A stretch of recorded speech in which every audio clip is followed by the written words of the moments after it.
There's a lot of skills that the more experienced set of people and people over 40 bring that a lot of young people are lacking today, especially those who are raised on technology and they don't like having face-to-face conversations. I'm sure you've heard of the millennial stare. And, just the interaction, in person is tough for a lot of young people, unfortunately. But fortunately for us who have been around and who were raised on interpersonal interaction, and, technology was not the first interaction that we had.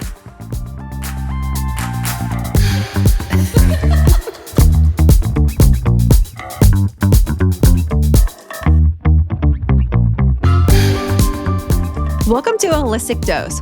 We've been through the plot twists, divorce, parenting, burnout, reinvention, and now we're doing midlife with way more honesty and way less BS. Think of us as your unfiltered friends, here to remind you that you're not too late, too old, or too far behind. I'm Tiffany. And I'm Jeanette. And today we're joined by our guest, Andrea Clement. So she's a freelance writer specializing in health, wellness, and beauty. And you're also an executive as well. And you've been through a number of career changes in your life. So we're really excited to have you here.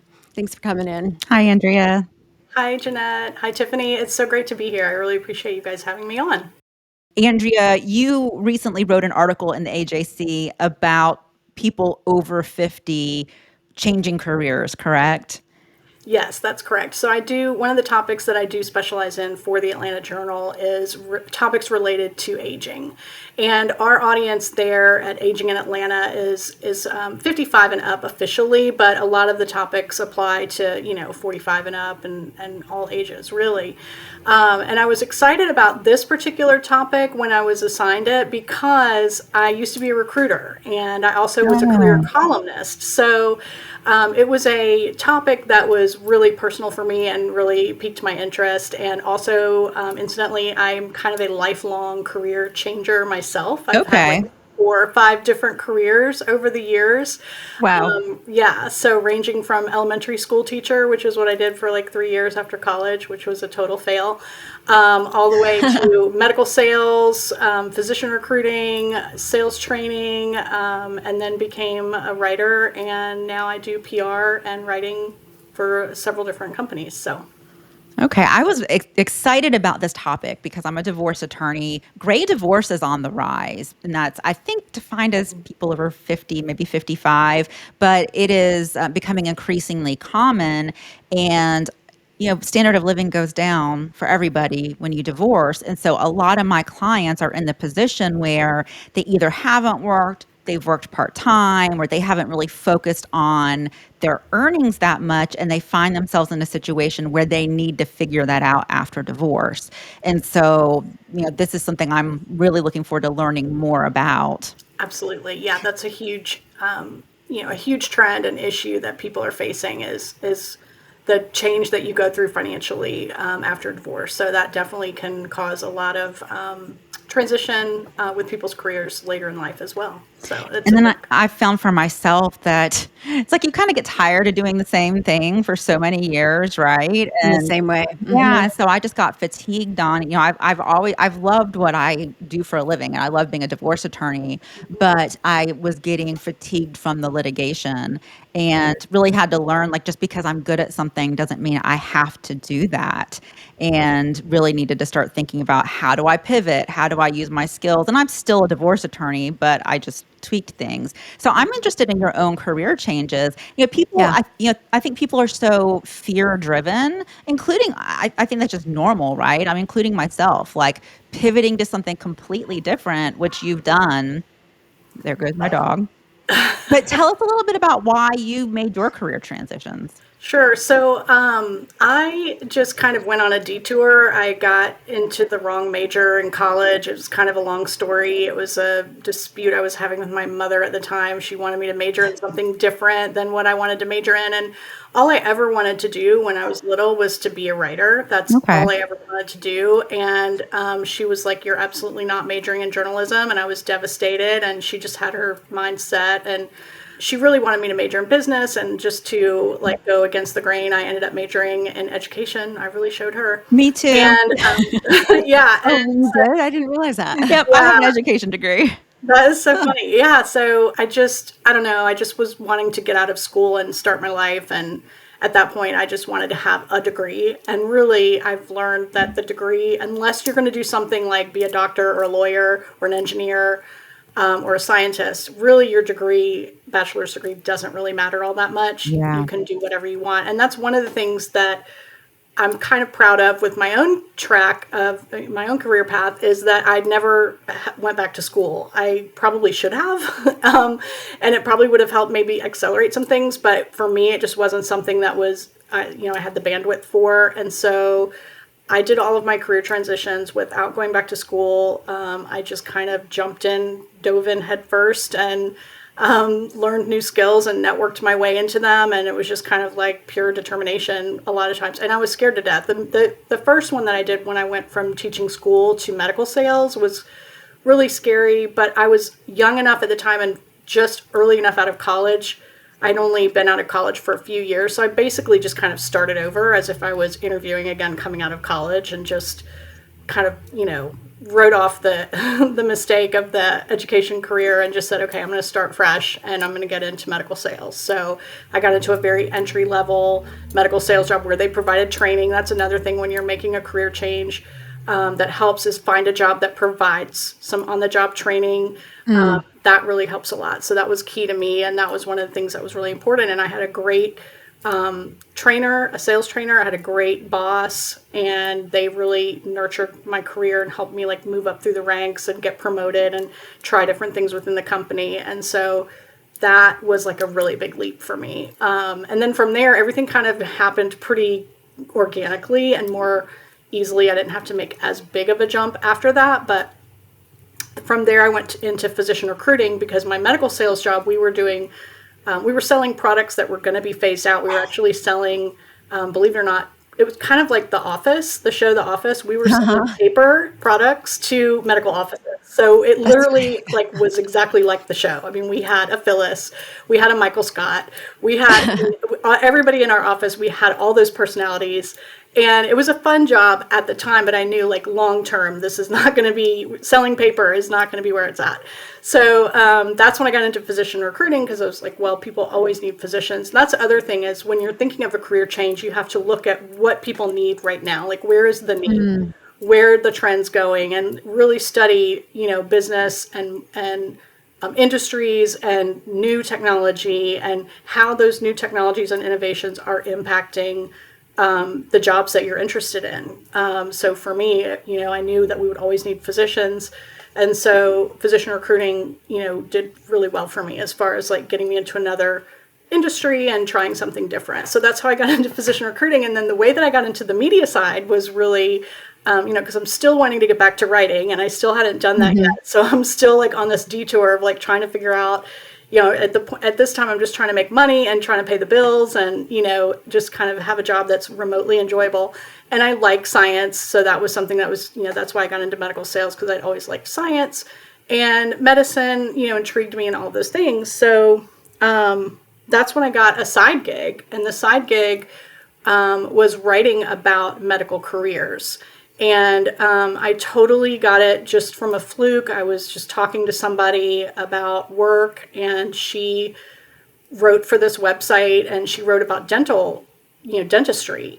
And she was like, you should apply, you should try it. And I'm like, well, I've never been a writer before, professionally. And she was like, neither had I, but you should give it a try. And she encouraged me and helped me, kind of find my way through the process. And so I started doing that on the side, and it just so happened that the website was owned by the New York Times.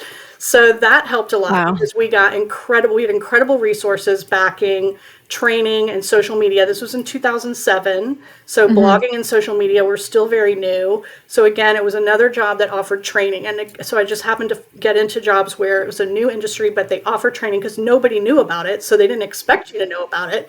So that was the cool thing, is because everybody was it was new to everybody. So you get into it, and they trained us on how to publish digitally, like do digital publishing, how to promote our own content. We had to promote on social media. So that's how I started in the media side. And I'm still working full time as a physician recruiter, working for a physician recruiting firm. And I'm doing this on the side. And my bosses started seeing that I was getting media interviews and I was getting quoted in magazines. And I even was on the radio talking about how to get into healthcare. And they were like, how are you doing this? And I was like, I just am putting myself out there and I have this expertise. And it just so happened that it also coincided with the recession because it was 2007, 2008. And so everybody wanted to get into healthcare because no other industries were hiring at that point. Yeah. So, I kind of leveraged that as well. So it's a matter of just looking at what's going on at the time. What are the trends and needs, and where do people need information? Where do they need skills? And putting yourself in that position to be the provider of that needed information or trend or skill or whatever's going on. One of my favorite resources for research, and I give this to a lot of clients in this situation, it's the Department of Labor Occupational Outlook Handbook. And it is fantastic. Like, it gives all kinds of statistics on job growth, the type of education needed, and pretty much like any job you can find on there. And that will tell you there are a lot of jobs, especially in healthcare, where you can get like a 2-year certificate and then make good money, and it's fast growing and there's a demand out there. But the Occupational Outlook Handbook gives you all that kind of information. So I tell people, go on there and just start browsing and looking at, think about how much money do you want to make? How much education are you willing to get if you don't have the education? And you can search by, you don't want to have any specialized education, or I'm willing to do 2 years or a 4-year degree, et cetera. What are some specific challenges that you see people above 50 facing and wanting to make a career change?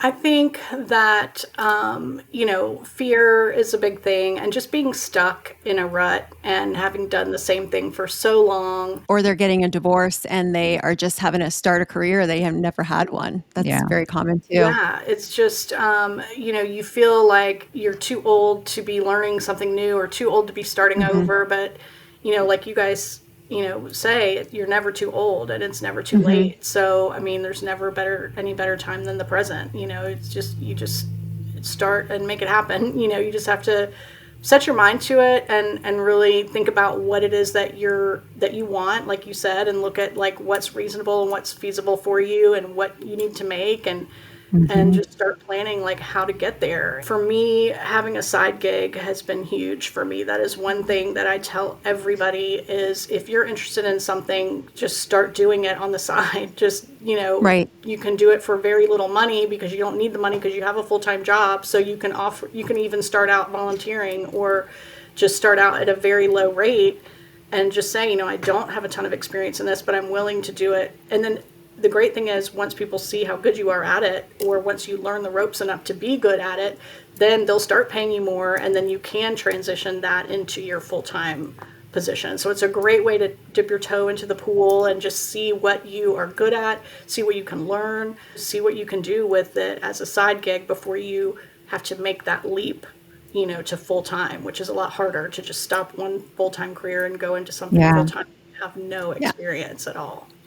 Yeah, I was going to say that, people years ago, they could say, well, Andrea, AI didn't exist back then, and so many things didn't exist, the social media. So there was all those things to learn, but people are feeling so scared and nervous about losing their jobs. I know myself as a creative and working with writers like yourself and photographers and videographers, everybody is worried. And I explained to them, like, no, actually, there's so many jobs to learn. You still need all those people to direct and prompt, and you need prompt writers. It's just doing it a little bit differently. So wondering if you've done any research on that, on careers that are available.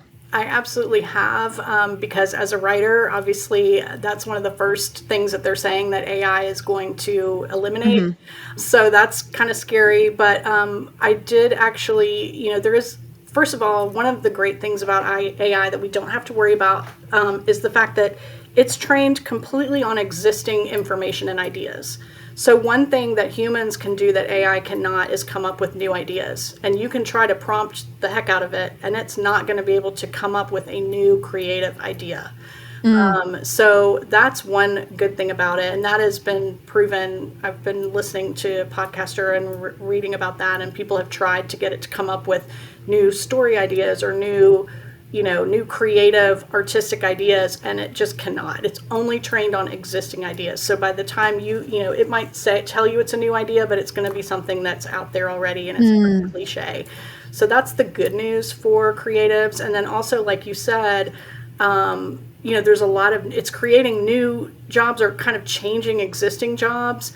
Yeah. And, I just tell people, don't be afraid of AI. I've jumped right into it, and I'm learning how to use it, because it can also be like having your own personal assistant and just being able to do more and do it faster and more accurately, I think. So I think it's just a great tool and a great resource all around to be able to help people do their jobs. So the people who are not using it and who are afraid to use it, I think are going to be left behind in the dust.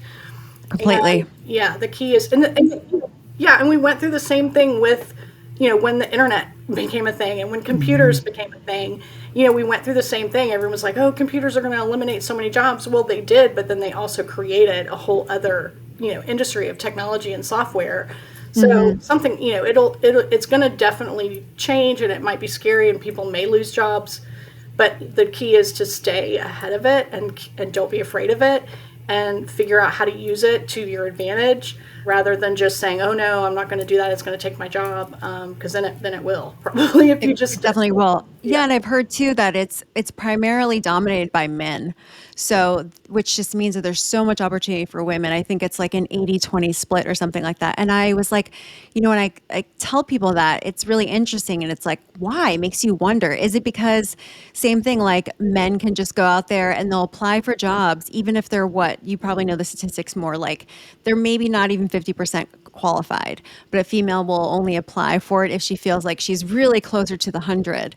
So it's like, do we think that AI is cheating in some sort of way? Some of the females that I've talked to that had not used it, they're like, yeah, I've been thinking about it. And I'm like, there's just such a difference then. But men jump in and they're like, yeah, no problem, we'll use it. Yeah, I don't know why that is. I think that technology in general is typically been a male-dominated field in a lot of ways. So maybe just because I think maybe men are just more inclined to try new things. I don't know, and not think of the downside. Maybe I don't know why that is, but I think you're right. I mean, I've talked to a lot of my friends, girlfriends, who have not really tried it, and I was like, oh, you need to try it out, and just because they'll ask me a question, I'm like, have you run it through ChatGPT or have you run it through AI? And they're like, no. And they're like, wow, that was great. And they'll try it and realize that it's kind of like just helps with brainstorming and things and organizing thoughts and, that kind of thing. But coming up with new creative ideas is not what it's good at. So that's good news for all of us. It's also not good at design either. No, really it's correct. It's definitely not. No. Do you find that a career coach can be helpful for people? Absolutely. You need another set of eyes to look at your body of work, look at your resume.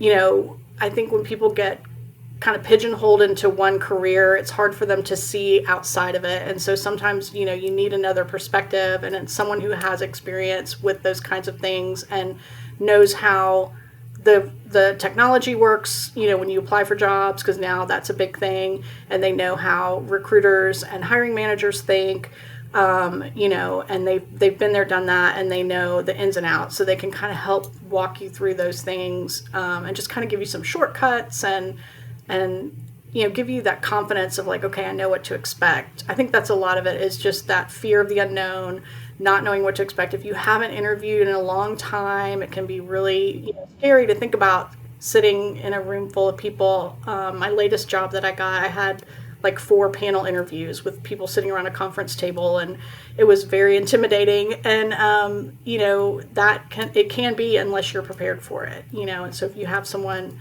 that can help walk you through, like, okay, here's how you handle a panel interview, here's how you handle these questions, here's how you handle those questions, because they're all really the same. I mean, there's these common questions that you're going to get asked. They really just want to know, can you do the job, and do you want to be here doing the job? And a lot of people forget that second part. They just want to show how much they can do the job, but they don't want to show how much they want the job or why they should be there. And that's a key part for me as a hiring manager.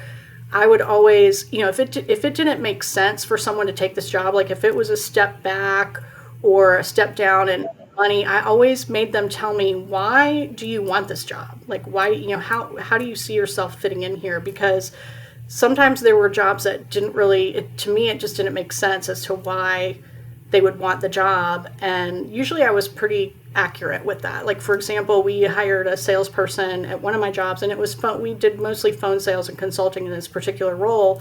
So you're pounding the phones all day long. And this person had come from outside sales, and they did most of their sales deals on the golf course or at a restaurant, or, they were out, and they were great at it. They had a great personality. They're really good in person. They were athletic. They loved to be outside playing golf. And I'm like, why would this person want to come sit in this office and dial a phone all day? That doesn't make any sense. And so, and everybody thought I was crazy for asking that. And they're like, well, because he does. And I'm like, well, that's not really a good answer. And so sure enough, he came and went through the training and did a great job. But before the year was up, he was like, I'm out. Like, I'm not happy here. Yeah. And it was probably in a situation where he's like, oh, I really need it right now. And this seems good.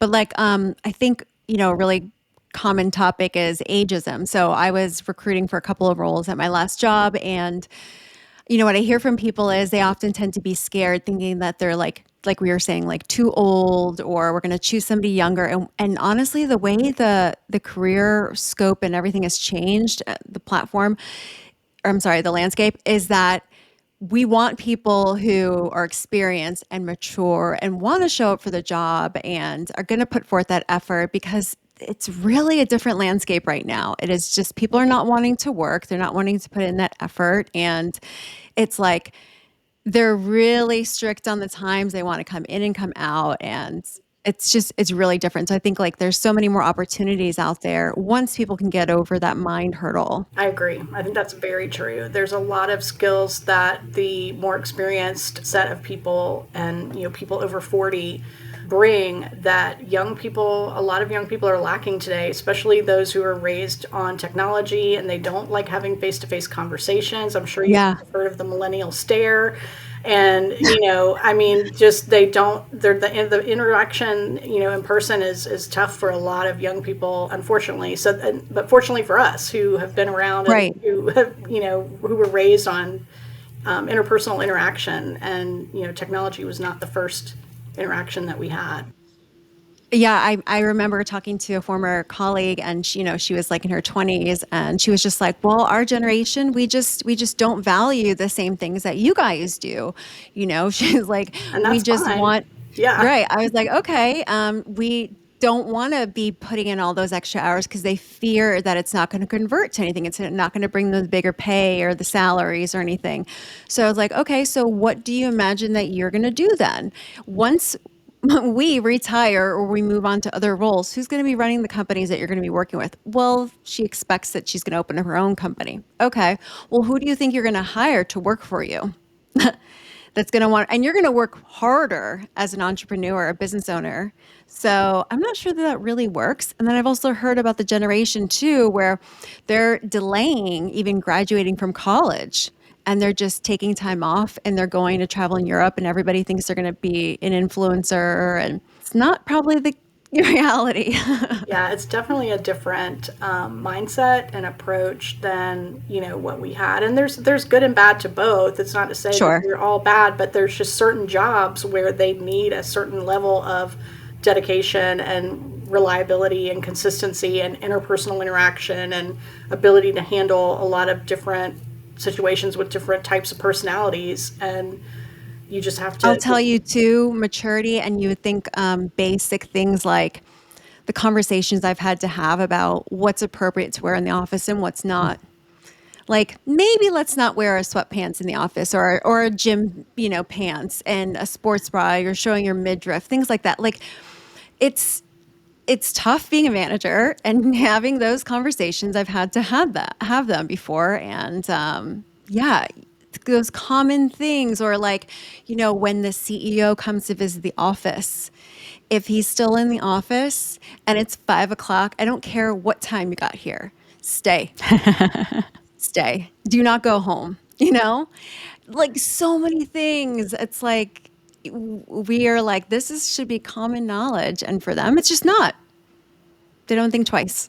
So I think there's opportunities for those who are already experienced and know just basic how to deal with people.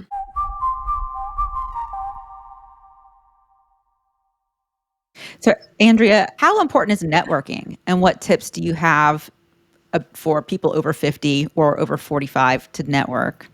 I mean, networking is always important, and I've always been a huge advocate of networking as well because I think I've gotten almost every single one of my roles through my network. Yep. And I think one thing that's important about networking is you can't really think of it as just a limited time activity. It should be something that you just do organically throughout all of your interactions, really. I mean, Your whole life, I think you should always. yeah, like just look to, leave every interaction better than you got, just leave something of value with people in any interaction that you can, whether it's personal or professional. Leave every job on good terms, even if even if you were mistreated. That's another thing I see. A lot of young people are like, well, should Burning I just, bridges, yeah. yeah, should I tell them off? Should I tell them why I'm leaving? Should I, blah, blah, blah. No, they don't care. They don't Never. care. It's not going to change them. They're still going to be the same company. They're going to do the same thing to the next person. They don't care. And all it does is hurt you when you leave on bad terms. And the same thing with networking is just, basic, being kind to people, offering help when you can. Don't always ask for something without offering something in return. Don't just go around and ask everyone, who do you know? Who can you put me in touch with? Think of what you can Right. offer them first before you ask for that favor. So just being reciprocal and trying to make it a two-way interaction and not just going around begging for contacts or begging for information about open positions.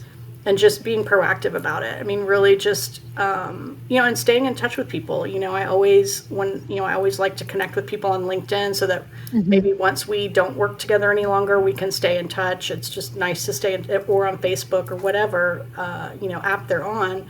But LinkedIn is great for professional connections, and I think it lets people know that you want to stay in touch with them and know about their career and that you're interested in their career and just drop them a little note and say, I just thought it'd be great to connect here for future reference. I think what you do is so interesting and, blah, blah, blah. Just little things like that just don't take a lot of time, but show that you're interested, you have a curiosity, you're interested in other people and what they do and not just all about you. Like, what can you do for me? Well, I was going to say one thing that I always tell people to do, even if you have what you think is your dream job or your perfect job for now, when an opportunity comes across your inbox and somebody's reaching out and it's like, hey, would you be interested in this? I always say, at least entertain a conversation.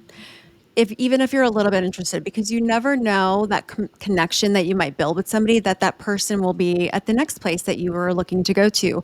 Or it's building the relationships with the recruiters and saying, hey, I'm not interested, but actually I'm going to send it off to somebody who is, because it's come around for me so many times that I become like that little networker for them that helps them, so that when I needed to reach out for things, like they were more than willing to help. And then I've also learned other opportunities that I didn't even know about. I'm like, wow, they're considering me for this. Okay, I'm going to entertain it. But I hear so many people who immediately just, once they get the job, it's almost like similar to relationships. You get settled in your relationship, you're all comfortable, and you neglect your girlfriend. So once you get comfortable in the job, you settle in and you forget about LinkedIn and networking. And I've tried to message people where they're like not active, and then they're only then replying back to me when they're like, oh, I'm just seeing this now, like a year later, when they're out of a job and now they're like, help. LinkedIn makes it so easy now. They prompt you for everything. So like it's so easy to you get the little things in your feed that say so and so had an anniversary or started a new job or whatever, and it's so easy to just even write the response for you. I mean, literally just click a button and it says congratulations. And of course it's better if you can do it more personally, but even if you just do that, your name's popping up in the feed, they see that you've noticed and you cared enough to comment, and just they make it so easy. There's really no excuse to not just keep some form of intercommunication going on via LinkedIn or some of these other apps at the very least. That should be the least, but yeah, Yeah. networking is important. It should be part of everything you do. It shouldn't be just a one-time thing or, oh my gosh, I got laid off now. What do I do? I need to send a mass email out to all my friends and say, help. At that point, it's too late. So you definitely want to, just stay in touch with people over the years. It's just a helpful thing to do. There's a book called The Go-Giver. It's by Bob Berg, but it's about always being on the lookout for how can you give value, and that comes back around for sure. Definitely does. That's a great book. Yeah. Well, with that, do you offer any advice or tips on how to stand out? Because you see so many people are applying to jobs over and over again. They're even running AI agents to help apply for them. So do you have any ideas around that? I've had tips where I've gone and made like standout things. Like if I wanted a job at Delta, I went and designed basically these cookies, and I had a cookie artist. Like I designed everything and I had them sent to them. I made paper airplanes and folded it up. I did everything. When I wanted the job at Carter's, I put together a creative package and I sent it directly to the hiring person. Like I'm not just going and filling out a resume online. Boop. Right. Right. Well, you just gave all the most creative ideas away. But yeah, I mean, anything you can, creativity is key, and doing something different than the norm obviously is going to get attention. And that's may or may not be possible for everybody who, if you're applying for a lot of jobs or whatever. But if there is that one dream job that you really, really want, then yes, like, going the extra mile and delivering something to the doorstep or, whatever it is going to be great. But for a lot of people who just need a job, that may or may not be feasible for them. So even if it's just tailoring your resume is huge. Looking at the job description of the job and then what skills you have that fit specifically that job description. So tailoring your resume instead of sending the same one to all the different companies is key. And also I like to connect with people on LinkedIn for that too. Like I'll send them a note on LinkedIn and say, I see that you're hiring for this role. I just applied. This is why I think I'd be great. This is why I'm interested. So just kind of making the extra contacts as well as tailoring your resume and the cover note. I don't say cover letter because it's not really a letter anymore, but a cover email or cover note that you send along with it, really explain why you think you'd be a good fit. And again, why you are interested and why that job makes so much sense for you. And they'll see that intentionality, that you're not just applying, the shotgun approach. They want to know that you really want to be there at their company specifically and what you will bring to the table. So I think it's as equally as important on the front end as it is on the back end. And again, like while I was most recently interviewing candidates for several roles, the biggest, most shocking thing to me was I take all this time to interview the candidates and I would not receive any thank you follow-ups at all. I experienced that too. And my HR partner was like, Tiffany, it's just the way the times are now. People are just not doing it. I'm like, what? I know. That drives Are me you crazy. It drives me kidding crazy. me? I sent out like little personality tests. It's something I've started doing, and people just wouldn't do it. And it's like, well, Oh you my gosh. obviously don't want the job if you're not going to No.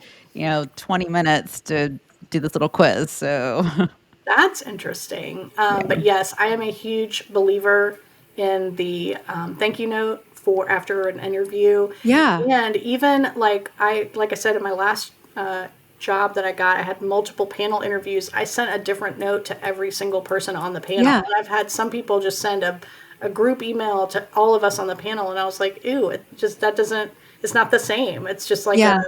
I'm like, because the whole point of it is to, again, show your interest, but also you can reiterate why you would look forward to working with that particular person and how you think you guys would work well together. And you can overcome any, if there was a question that maybe came up in the interview that you feel like you didn't answer it fully or completely or as well as you could have, you can reiterate, this came up in the interview, and just to reiterate what I said, XYZ. I mean, you can overcome concerns, and there's just so many benefits to sending out that thank you note.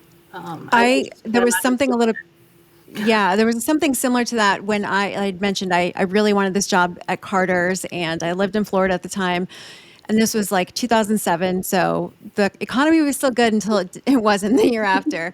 But found who the hiring manager was, mailed them the kit. Then they went to HR, was like, send her in. So they flew me out there for the interview. That's And amazing. I knew that I was going to be like meeting with HR in the morning and then interviewing with the two people in the creative department and a couple other small things. So we sat down, we met, and I'm like, oh, I don't know if I really did well with the talking part. We went to lunch, came back from lunch, and then they were like, okay, now we're going to have you do a design test. And I was like, wait, what? Like, I was so in my mind prepared for like interview that I didn't think like I'd have to put a design hat on. And this is before I knew I had ADHD. And then in a test mode is what I felt it was. And it's certain time allotted that I shut down mentally and I couldn't do it. And I'm sitting there, with the laptop that they're giving me. So it's your unfamiliar setup. Then you have to load fonts, load this. And they were basically like, okay, design a concept for like a baby sale for our Target brand. And I'm like, okay. And I did it and I was like, oh my God, this sucks. This really sucks. And she's walking me to the elevator and I'm telling her, Vivian, who I still adore, she's like my total inspiration, creative director. I was like, Vivian, I totally bombed that. She's like, no, I'm sure you was fine. I totally bombed it, like really. And I went home and I couldn't get it off my mind. And I'm like, you know what? I'm going to redo it. So I spent that weekend and I redid it and I emailed it to them. And it was like because of that determination that I got Yeah. the job. Because you're going to learn the skills, to your point. They're going to give you tools. You're going to get better. And you even mentioned, should I've gone to get more education? No, you don't always really need it because you're going to learn everything you need to know, usually on the job and the experiences. So it was putting in that extra effort. And I felt a lot better about it then because we all have our off days. Yeah, and employers want to be wanted. They really want you to want to be there because they know there's a million other companies out there Mhm. and Right. they're investing a lot to bring you on and onboard you and do everything, all the things that they do to bring you on board, and that whole recruiting cost, it's a lot. And so they don't want that to go to waste. And so they really want you to want to be there for the long term. So you have to convince them of that, during the process. Not only that you'll do the job, but that you want to be there too. So that's huge as well. Are you seeing that a lot more jobs are now requiring going back into the office, and how is the workforce feeling about that? So I'm not seeing that a ton. A little bit. It's just kind of a mixed bag. I mean, I know a lot of places are going hybrid. Hmm. Where you just work a few days in the office and then several days at home. It's really kind of all over the map at this point. So you definitely, if you are open to going into an office, you're definitely going to have more options if you're open to going into an office and commuting. And when you are, especially when you're entering the job force, or the workforce after a long hiatus, Hmm. like post divorce or after you've raised your children or whatever, you do have to be a little bit more open, especially at first until you get back in the door and then you're back working again. So that would be another piece of advice is, when you do go back to work, especially after a long hiatus, you might have to be more open-minded about where you start off. And again, it could just be for a year or two.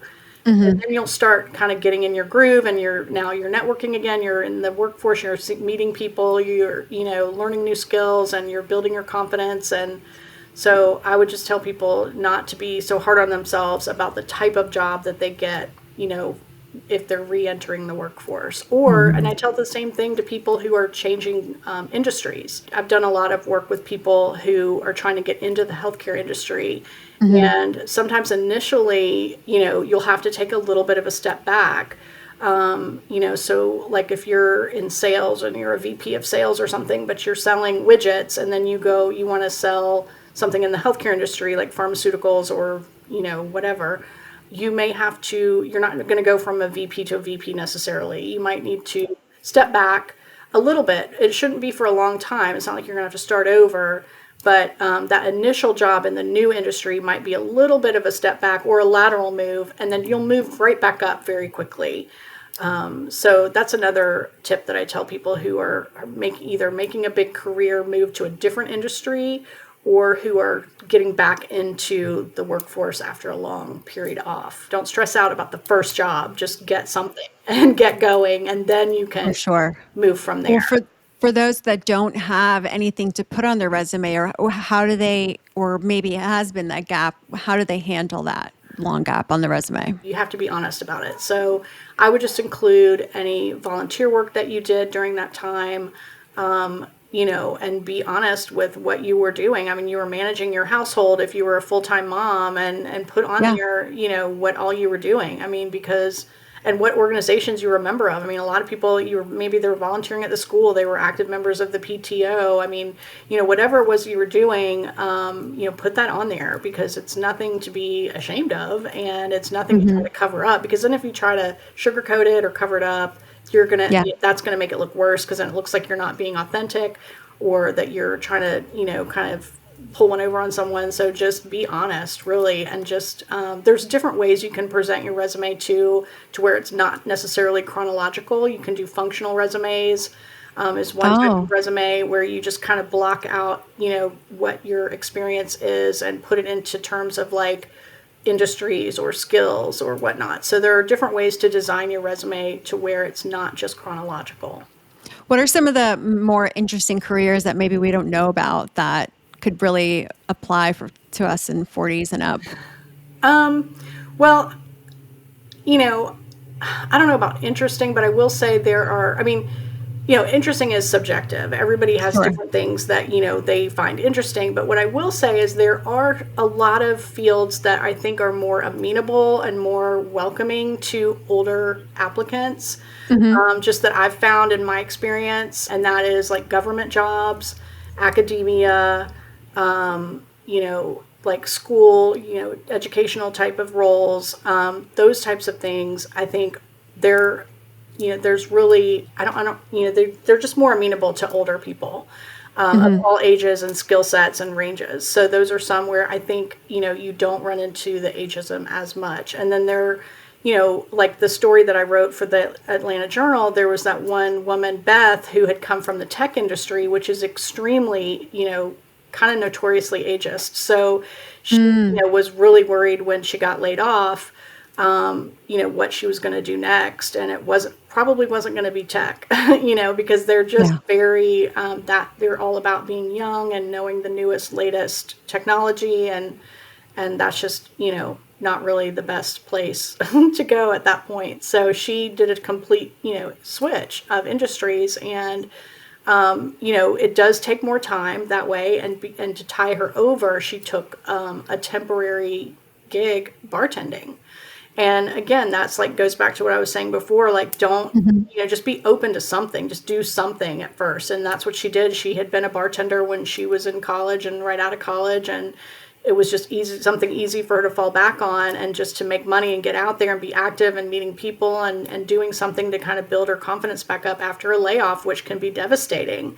Yeah. So, that goes back to just do something, get a job doing something, even if it's not the long-term fit that you want, just kind of use it as a stepping stone. And she actually ended up enjoying it so much going back to bartending that she's going to continue to do it as a side gig, even Oh, after wow. even after she got her full-time career, her full-time job, which was she's going to be working for a wine distributor. So it kind of gets her into that, Yes. hospitality experience that she had. She's still using that because it is a wine distributor, but she's using a lot of the skills that she used in business as well. Because I think I can't remember exactly what her role was, but it was something like operational or related to like regional sales or something like that. So she was using a lot of her business experience along with that hospitality. And, so she's doing that full time, and then she's continuing to pick up bartending shifts on the weekends and nights because she found it so enjoyable.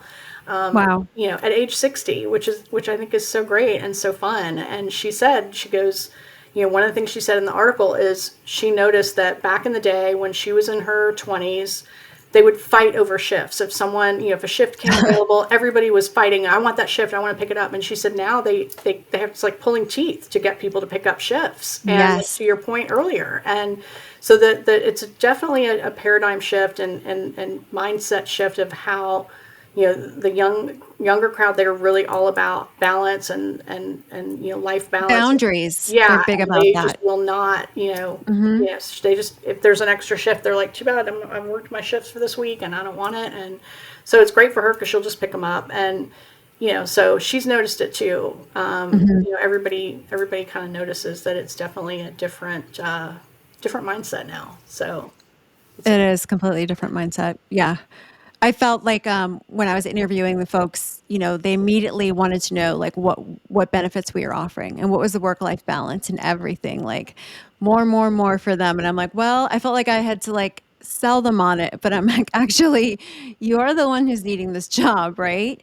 Like we already have our corporation and our culture and everything established. It's a matter of now whether you fit into that or not. So did you have some other examples of people that you interviewed that were interesting to share? well, so the other thing that reminds me of, is when you are interviewing, you definitely want to have questions to ask them at the end when they ask. And the questions should not be, what are your benefits or how much time off do I get? Yes. Those are not the questions that you should be asking at that point. So you definitely want to show that you've researched the company. I noticed that you've got this initiative that you started. How do you foresee that, growing over the next few years? Or how do you see this role changing or growing over the next couple of Yeah. years? Ask them like strategic, questions about them, not about what's in it for you at that point. That is not the time to ask those questions. So that's a good Yeah. point as well. One thing that I always like to lean into was like, how is it that I could help you? Or what is something that I could do better? And they're immediately like, whoa, wow. And I also like to research the person, see if there's any like articles that they've written or podcast interviews or any little nuggets so you can like weave a thread of connection and Yes, absolutely. That's a great tip. And another thing that I love to ask in interviews when I'm a candidate, and it's always worked well for me, is what, if any, what concerns or questions do you have for me about my ability to do the job well? that's the one I learned about recently. Yes. And that was a great one because it allows them to fill that gap in. Yep, and you can overcome any concerns. If they say, well, we're not sure about this, and you can say, well, actually, I'm glad you brought that Yes. up because I actually do have experience with that. So it's a great way to really have a chance to overcome any doubts or concerns that they might be having that haven't yet come out in the interview. So that's Yeah. always worked really well for me as a candidate. Yeah, I love that. So if you had to restart your whole career today, fresh and brand new, what would you do? So that's a great question. I mean, ultimately, this isn't too far of a cry. I have two parts to this answer. One would be a novelist, which is still a writer, but not really the kind of writer that I am.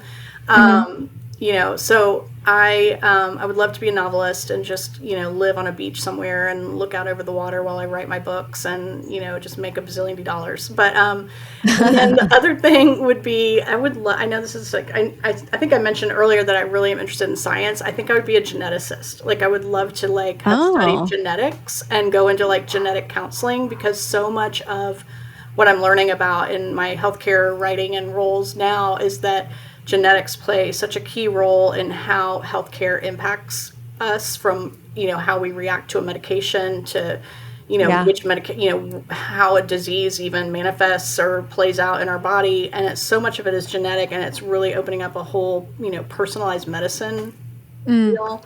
And so that fascinates me because I think for so long, we've just had all these drugs and things thrown at us. And it's like, if it works for one person, it'll work for these 1,000 people. And I just feel like they're finally opening up that whole world of like looking into our makeup and like how everything Completely. is by that. So Yeah. So you were so determined throughout all your careers and you just went after it, but that's not always the case and so easy for others. So where do you find your confidence and your positive mindset from to keep you going? I guess just looking at the little wins, like looking at every little win that you get, if you, if you apply for a job and you get called back for an interview, even if you don't get the job, the fact that you got an interview is huge in today's world, especially when there's like thousands of applicants for every job. Yeah. So I guess just looking at those small wins, and then also just knowing that you've come this far, at our age, as you get older, like, you have survived 100% of the challenges that have been put in front of you. So you'll survive this too. It's just, a matter of getting through it like you have all the other ones before, so that's one of the good things about being in our 40s plus, is that we have been through so much that we know we can do it because we've done it before. So I was going to say, Jeanette and I talked about this before other times in our dating episodes, but I mean, for those that are single, right? I've been on so many dates and people would say like, "Oh, I'm so sorry that you're going on these dates." And I'm like, "No, actually, I've gotten really better at interviewing people, and I've met a lot of great connections that way too." yeah. So you don't have to be single to do that. You could just be like going to networking or meetup events and get yourself out there and just talk and practice even that way.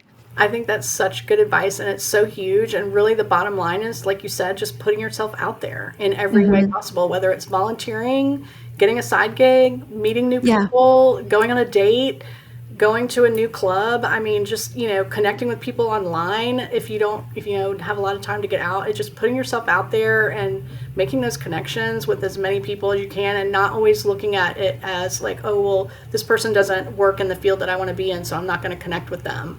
Well, connect with them because they're interesting and you want to have a new person to learn from or connect with or talk to, so. Yeah. And you never know who they might know. Exactly. Honestly. And just putting yourself out there and being curious and interested in other people, I think, is the key to a lot of things in life, really. Yeah, and I think too, like, I remember when I wanted to switch careers, I made it like a mini part-time job.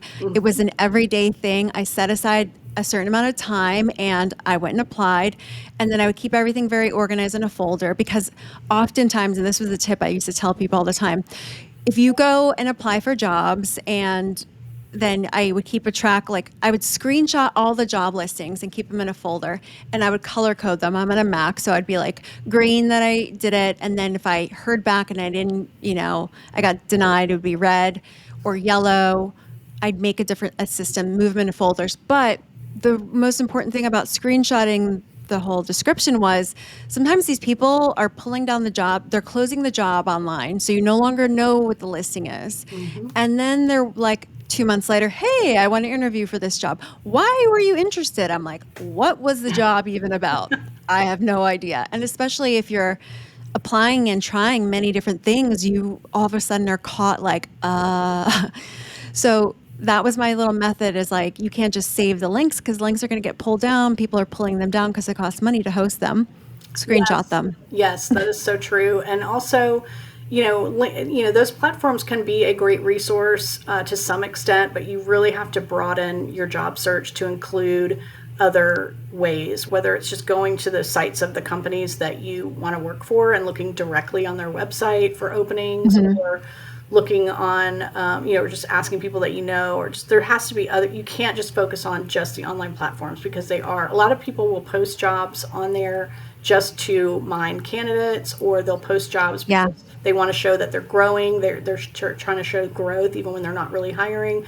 So there's like a bazillion jobs out there that aren't even really legitimate jobs. So it's really a numbers game, and you have to use a lot of different methods and, apply in volume. Unfortunately, that's what my candidates have told me. And never give your social security number, because there's so many scams going on right now. I mean, I almost got caught in one of those once. I did too. I had somebody try to set up an interview with me, and then when they said they wanted me to connect with them on WhatsApp, I was like, really weird. Yeah, and so I went on LinkedIn and I reached out to the guy on LinkedIn, and he's like, "That wasn't me. That wasn't me that did that. We've had people doing that lately." So it's definitely a lot of scams. You have to be very careful about that as well. So if anything feels off, like any questions that they ask, or if they ask you to send money for your laptop or whatever, like there's those work from home scams that sound so good to be true, and they are too good to be true. So anything that sounds too good to be true, like, "Oh, we'll pay you to stay at home and process orders on your laptop, and we need money for you to buy your laptop," then run the other way. So Like, absolutely not. So, Wally, wrap up here. So, what's some your biggest tips that you can give somebody who is wanting to make a career change or is currently out of work and wanting to find something? I guess the biggest tip is just try to not lose hope, because as long as you have that and you just keep moving forward, one step at a time, try not to get overwhelmed by the process, and just take it day by day and focus on all the things that you do bring to the table, because you bring a lot to the table that a lot of younger people do not. And, it will take time, but, just try not to get discouraged and just keep moving forward, like one step at a time. So that's pretty much it. And there was one other thing that we didn't talk about that I didn't know if you wanted to include, was about going back to school or getting new classes or training or whatnot. I was just going to add that, that's another thing that can be overwhelming, because I think a lot of people are programmed to think they do need to go back to school. And that's a lot of money. It's a lot of time. And there are some cases where people do it and it works out and it's great. If you have the money and time, that's wonderful. But if you don't let that be your obstacle for making a change. Don't get so hung up on that, like, oh, I can't go back to school, so I can't get a new career. Oh, well, there are so many ways, like I said, through a side gig or whatever. And then also online, there's tons of training online. LinkedIn has a whole, basically universities full of information on LinkedIn. Also, YouTube has a ton of stuff. And then professional associations. And professional associations are a great way to get into a new industry as well, by going ahead and joining them and getting involved in them, and then getting webinars or classes that they offer as well. And they sometimes will cost a little bit of money, but nothing compared to like going back to school and getting an entirely new degree or whatnot. So there's a lot of ways to get those new skills and training and whatnot without having to go back and get a whole other degree. So Yeah. And then during that time period too, I always recommend saying, like, subscribe to LinkedIn Premium, because you're going to get access to a lot more, and you can message a lot more people too, which is really beneficial. Yeah. So where can people read your work and follow you along? you can find me at theajc.com for Aging in Atlanta, which is published once a month, but the articles are up there like all the time. But then also I own a consultancy, media consultancy, and that's clem.co, CLEM.co, and then also careercollateral.com. Those are where you can find me and learn more about job searching, or promoting yourself or your company or whatever I can help you with. That's where you find me. So. I love that. Well, thank you so much for hanging out with us. Thank you so much for everybody. having me. Yeah, so make sure to keep listening and subscribe on Apple Podcasts or anywhere you listen to podcasts. Follow us on social media at A Holistic Dose on Instagram, TikTok, and YouTube for more fun. And visit our website at aholisticdose.com. Thanks again. See you next time. Bye.